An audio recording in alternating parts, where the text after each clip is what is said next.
Cordial saludo, estimados y estimadas estudiantes de estadística descriptiva. En este video explicativo vamos a calcular los intervalos y los límites reales para el siguiente ejercicio. Tenemos una muestra de 45 datos. En Excel, pues tenemos la opción de poder organizar los datos de menor a mayor. Para este ejercicio tenemos que hacer el siguiente procedimiento. Seleccionamos todo el rango, venimos aquí y le decimos que nos ordene de menor a mayor.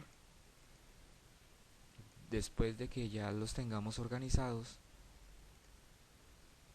entonces vamos a calcular el mínimo y el máximo. Entonces el mínimo es el dato menor, que serían 737.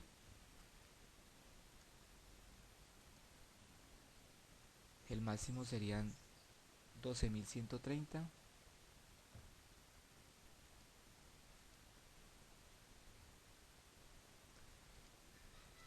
Y el rango pues es la diferencia que hay entre el máximo y el mínimo.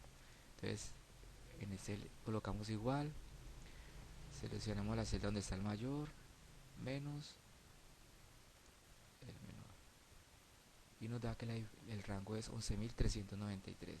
Ahora vamos a hallar K. ¿Qué es K? K es el número de clases que vamos a utilizar.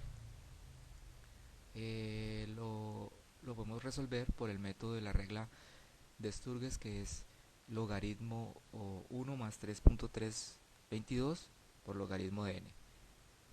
Entonces aplicamos una fórmula, esto es igual, pues colocamos logaritmo. El logaritmo en este caso sería n, serían 45 datos, valor de 45. Esto lo debemos de multiplicar por 3.322 y eso le sumamos 1. Entonces nos da un valor de 6,49. Este valor tenemos que aproximarlo a un número entero, al siguiente número entero, por lo tanto sería 7. Ahora, la amplitud es el valor que va a haber entre los dos límites. Por lo tanto se calcula con la siguiente fórmula. El rango dividido en K. Entonces esto es igual al rango que calculamos aquí y lo dividimos en el valor que aproximamos, que es 7, que es K. Eso nos da 1627,57143, pero lo vamos a aproximar a un número entero, entonces sería 1628. Entonces ya tenemos el valor de la amplitud. Ahora el exceso, el nuevo rango se calcula porque hemos redondeado estos dos números. Entonces, ¿cómo se hace? Es multiplicar el valor de la amplitud por K, de los valores que hemos redondeado. Entonces nos da 11.396. Ahora, para calcular el exceso vamos a aplicar la fórmula que tenemos acá para que nos dé un número positivo. Quiere decir, cogemos el rango nuevo menos el rango anterior para que nos dé un número positivo. Es igual a este rango menos el que calculamos anteriormente. Eso nos da un exceso de 3. Entonces este exceso, como es un número impar, entonces lo vamos a tomar 2 y 1, donde 2 se lo vamos a restar al lugar donde están más agrupados los datos, y 1 donde están menos agrupados. También queda a criterio del que está realizando el estudio estadístico. La puede tomar de otra manera, la puede tomar 1 o 2, o al primero sumárselo y al segundo restárselo.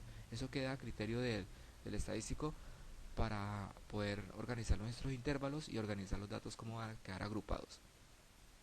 Entonces yo voy a definir que voy a restarle 2 al límite inferior. Entonces yo coloco 737 y le voy a restar 2. Entonces tenemos que son 735. Y al valor mayor, pues 12.130, le voy a sumar 1 para que me dé 231. Listo.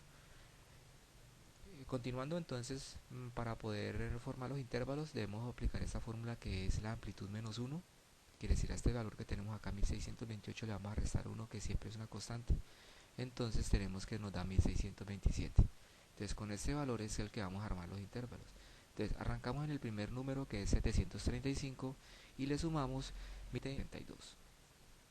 Ahora arrancamos en el siguiente entero, que es 2363, le sumamos el mismo valor y nos da 3990. Luego iniciamos en el siguiente entero, 3991, le sumamos el mismo valor y nos da 5618. Continuamos con el siguiente, 5619, le sumamos este valor y nos da 7246. Luego tomamos el siguiente entero, 7247 más 1627, nos da 8874. Continuamos con el siguiente, 8875, le sumamos 1627 y nos da 10502. Luego 10503, le sumamos 1627 y nos da 12130. Entonces nos damos cuenta que hemos calculado 1, 2, 3, 4, 5, 6 y 7. 7 números de clases. Y la amplitud, que es el valor que hay dentro del primer intervalo y el segundo intervalo, que siempre va a ser una constante, va a ser el mismo valor para todos. Bueno, ya tengo aquí la tabla con los intervalos. Ahora podemos calcular los límites reales. Los límites reales permiten aproximar, ser más exacto el dato donde se agrupa. Para eso pues se utiliza cogiendo el anterior más el siguiente y dividirlo en 2, y pues nos va a dar este valor. Pero una forma más fácil de hacerlo, a mi criterio, es coger siempre 0,5 y al primero se lo vamos a restar y al segundo 0,5 se lo vamos a sumar. Entonces por eso a 735 le resto 0,5, me da 734,5, y a 2362 le sumo 0,5, me da 2362,5. Y así sucesivamente hacemos con los demás intervalos para hallar los límites reales. Y esta es nuestra tabla de los límites reales. Luego ya organizamos en una tabla de frecuencia. Vamos a trabajar también la marca de clase. La marca de clase solamente es tomar, voy a borrarlos, lo explico, es tomar los dos límites reales o los intervalos que estemos trabajando, sumarlos y dividirlos en 2, y se hace para cada uno de los límites. Acá ya tenemos entonces el valor calculado para cada uno de ellos. Ahora, con el número de los límites reales vamos a agrupar los datos, para que comprobemos que son 45 datos. Entonces, de 734,5 a 2362,5 tenemos que hay 6 datos. De 2362,5 a 3990,5 tenemos 5 datos. De 3990 a 5618,5 tenemos 10 datos. Y al final nos tiene que dar un valor de 45, que es nuestra muestra para el ejercicio planteado.